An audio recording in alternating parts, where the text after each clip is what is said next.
Remember Dick Gregory? Yes. Medgar Evers. Yes. Julian Bond. Yes. As the old folks said when he was young, he was so easy on the eyes, I had to wear sunglasses. Didn't look at him. Woo. And then the Reverend Dr. Martin Luther King Jr.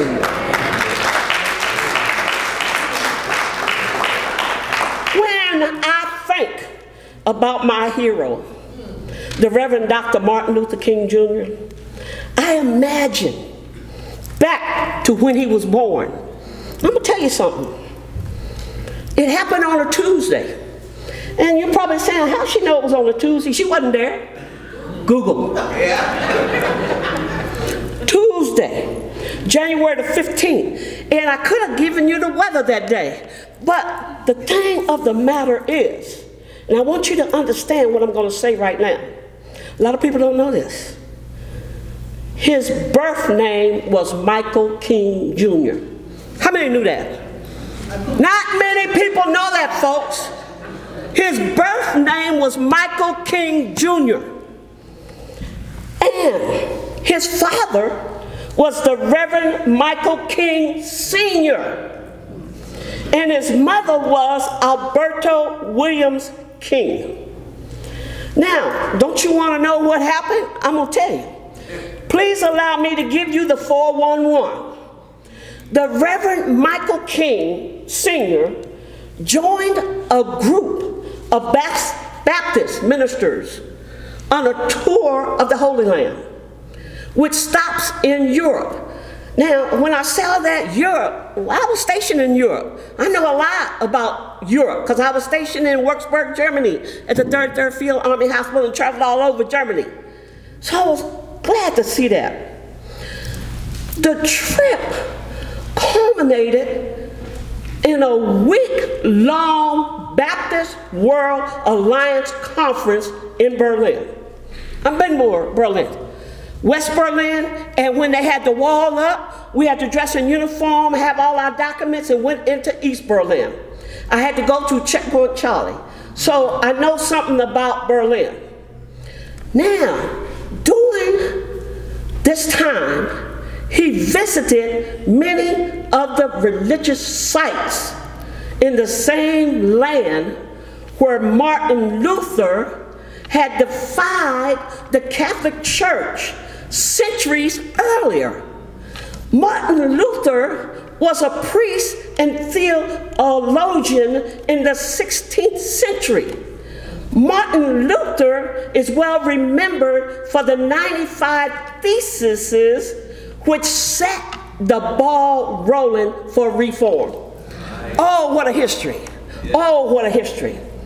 Well, when the Reverend Michael King Sr. returned home, he was awe-inspired by what he had learned and decided to change both his name and his son's name to Martin Luther in honor of the great German reformer. That's how it happened, folks. That is the truth. And many people don't know that. Okay? So, I can imagine and marvel at Dr. King's profound words. He did state that by volunteering, it marks a perfect opportunity for citizens to service others. Didn't the Bible tell us to do that? Yes. Didn't it tell us to do that? Are we doing that? Are we still looking out for our brothers and our sisters? For the ones that can't do for themselves? For the ones that's sitting in a corner somewhere in a nursing home? Do we even go to visit them? And people always think about Thanksgiving and Christmas. But what about the other days? That's right. Don't you think they need that smile? Don't you think that if you just hold a hand and say, I care about you? I just wanted to stop in and say hello to you. Well, everyone has that moment to serve. There are no prerequisites. And it matters not about your age or your socio-economic condition or vocation. like this collective charity. It strengthens your communities, it bridges barriers, and further creates solutions to social problems and can move us closer to that vision of what a beloved community could look like. Because Dr. King talked about the beloved community. That's when children could walk hand in hand together. That's when adults could walk hand in hand together, okay? Now, Dr. King believed in a nation of freedom and justice for all, and he encouraged all citizens to live up to the purpose and potential of America by applying the principles of nonviolence. Now, do you think everybody liked Dr. King?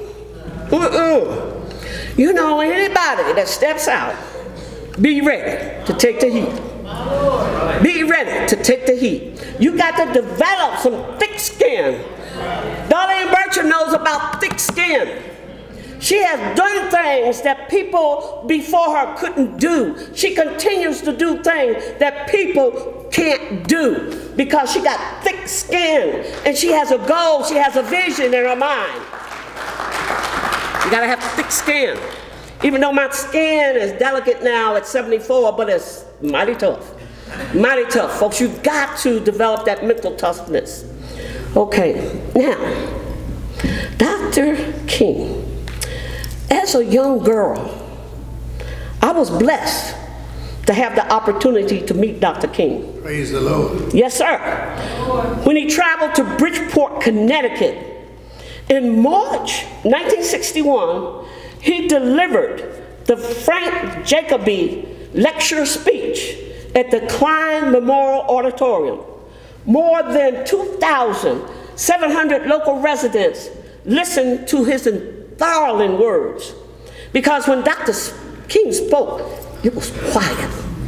You know that somebody was speaking. A family friend, the Reverend Dr. Richard Body, took me and his son, Richard Jr., to the back of the auditorium, and we were introduced to Dr. King. And when he laid eyes on me, I knew what was going to happen. I knew what was going to happen. He eyed my pigtails, and I just prepared for what was going to occur. And yes, he pulled them. He pulled the pigtails. He pulled the pigtails. People couldn't resist pulling those pigtails. I used to carry headaches every day of my life. In school, they got pulled. In church, they got pulled. Everybody wanted to pull on these pigtails. I tell you. So I was honored that he did pull my pigtails because there's nobody else that had pigtails. And that made me special, and he was so special to me. Well, my second encounter occurred on January the 15th, 1962. About 1,300 people attended a rally at my high school, Central High School Auditorium in Bridgeport, Connecticut. Well, I already told you, know what happens. He couldn't resist doing it again because he remembered how good it felt when he first pulled them. And I just prepared for that. Now, my hero, the Reverend Dr. Martin Luther King Jr., was an extraordinary leader. He was an extraordinary statistician and strategizes and everything. From 1957 to 1968, he traveled over 6 million miles. Isn't that awesome? Yeah. 6 million miles. And some of us are afraid to go across town. You know what people say when I have something across town? That's too far. Why you gotta have it over there? Why can't you have it over here? Dr. King traveled 6 million miles because he was on a mission. And he spoke more than 2,500 times. He was the youngest. He was 35 when he received the Nobel Peace Prize in Oslo, Norway on December the 10th, 1964. And he received that for promoting the principles of nonviolence in the civil rights movement. Yes, ma'am. We can be proud of that, folks. Now let me tell you something else you didn't know. Dr. King was not a rich man. He had 3 suits. He wore penny loafers every day. He only had 1 pair of lace-up shoes that he put on Sunday morning. Dr. King was not a rich man. So rich folk had to buy him the tuxedo and the dress for his wife and do transportation for him to get to Norway. I think that is something worth remembering, that the benevolence in other people's lives that makes them want to do for other people. We need to adopt that. Amen. We need to do more for other people. Amen. Now, according to the 4-star retired General Colin Powell, who also was the former United States Secretary of State, he stated that successful leaders know how to define their mission, convey it to their subordinates, and ensure that they have the right tools and training needed to get the job done. Okay, so you talk about the dream. Every time when they talk about Dr. King, the dream, the dream, the dream. The dream is about the mission and having everybody on equal footing. Yes, ma'am. That's the dream. Okay, so you gotta have a mission in order to get this done, no matter what you're doing. Okay? Now, there is a basic element I have been taught by my guardians, my great uncle and aunt. They told me something. They said, you are a colored girl. How many have been told that you're a colored girl? Back then, you were a colored girl. And they said you must be willing to work twice and sometimes 3 times as hard as others. So what does that mean? You either accept the fact you gotta work, and you gotta work harder. If you want to achieve and you want to do something in life, you have to accept that fact. You have to work harder, okay? Nowadays, everybody just wants to show up at a job and sit at the computer and do nothing. Come on now. Yes, I am a colored girl that works tirelessly to achieve and strive to make a difference. Because when you talk about making a difference, there's the date of birth, a dash, and then they put you in the ground. Okay, so what do you do in between that dash? Lord knows we hope you do something that have made a difference in your life and other people's lives. And it doesn't take a lot of money to do that, folks, because it's not predicated your goodwill toward your fellow man. It's not predicated on the dollar. It's predicated on what's in your heart. Okay. Now, I can only imagine what Dr. King would think about the conditions that exist in our communities today and the chaos that is a constant change and challenge in our daily lives. If you will, for a moment, I want to reflect back to the 3rd Saturday in February in 1909. How many of you know what happened that day? Well, let me give you a quick backdrop. Lynchings were taking place in this country, and a group of concerned citizens from New York City, they traveled in 1908 to Niagara Falls, and they went across that bridge into Canada and had a meeting. That's why they call it the Niagara Project. One following year, that's the 3rd Saturday in February in 1909, that's when the NAACP was birthed. Because they birthed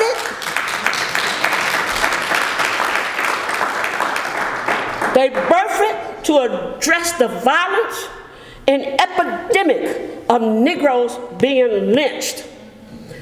Now, I want you to Google, folks. I want you to Google, folks, because you need to look. You need to look at the people that started the NAACP. There's only one, and that was Dr. W.E. D.B. Du Bois. Everybody else were rich Jews, white, rich Catholics, white, rich business people, white. Okay, you need to look, folks. So if you were birthed in diversity, then you got to be diverse now. And the Roanoke branch NAACP is just as diverse as it wants to be.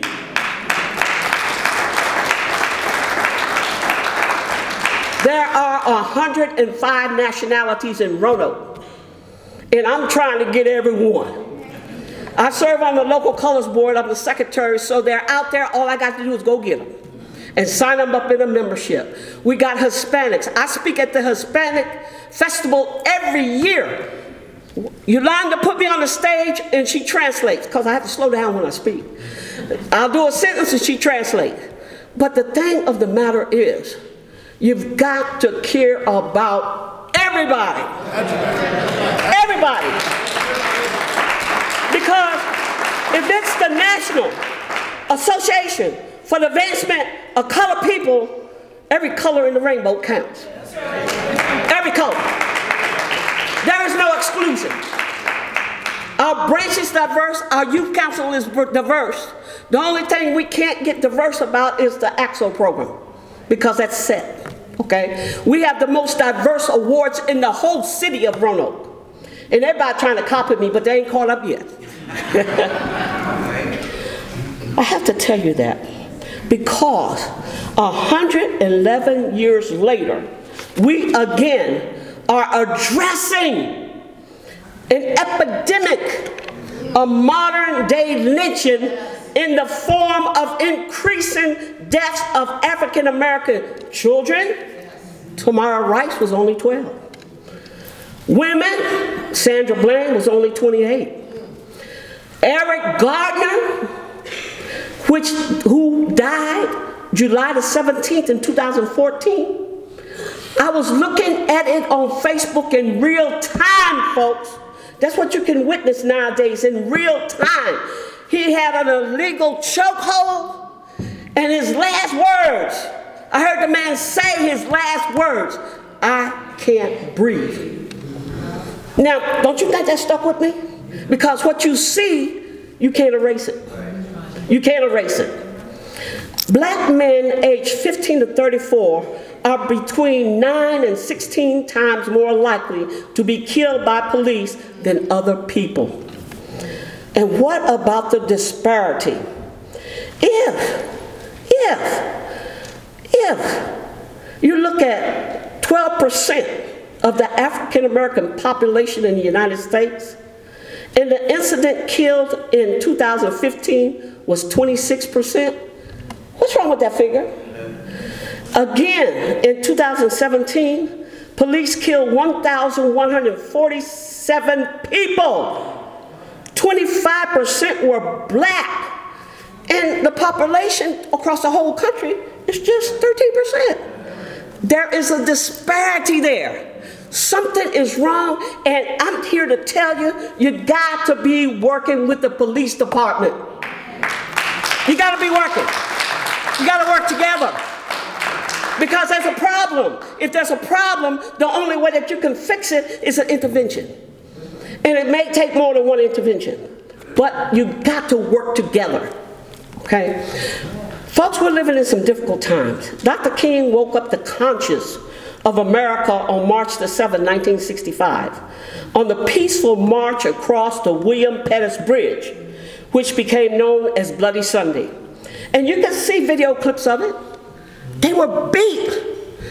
They were hit with bullet clubs. They were knocked down. They were trampled.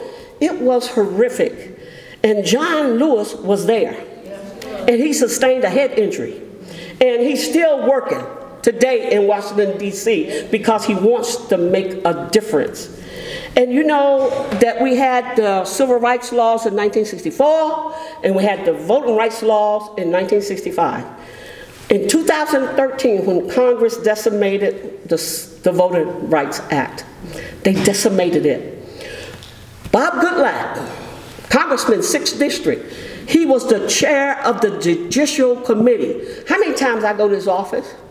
so many I can't count, because I tried to touch his heart. I tried to touch his conscience, that you are the only one that can call a hearing.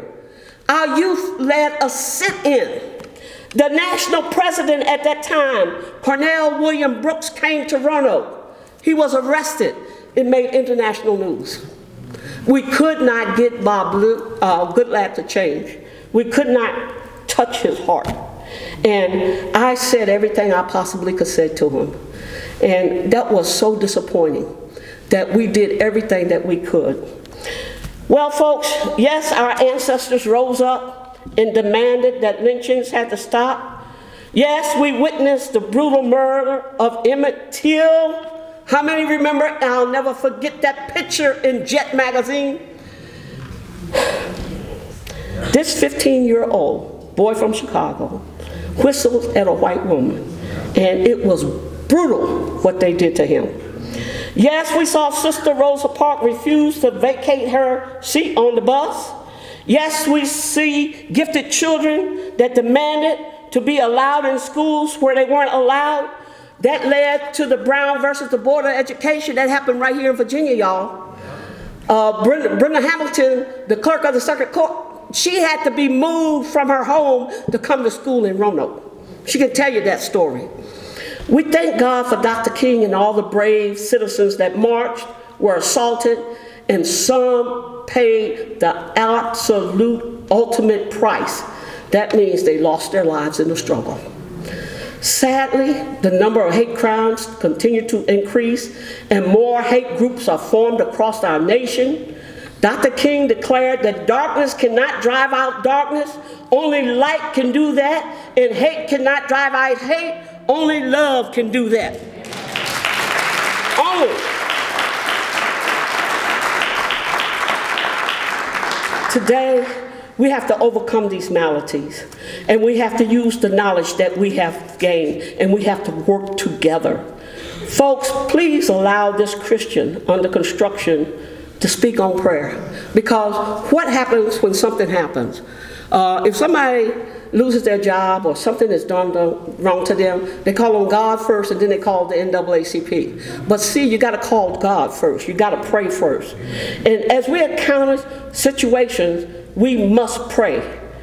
Prayer seeks answers from God. When we pray, we must be focused, and we must ask specifically what we want the Lord to deliver unto us. Now, this is the difficult part. We must wait on the Lord. Come on now. Are we impatient folk? Yes, we are. But you got to wait on the Lord.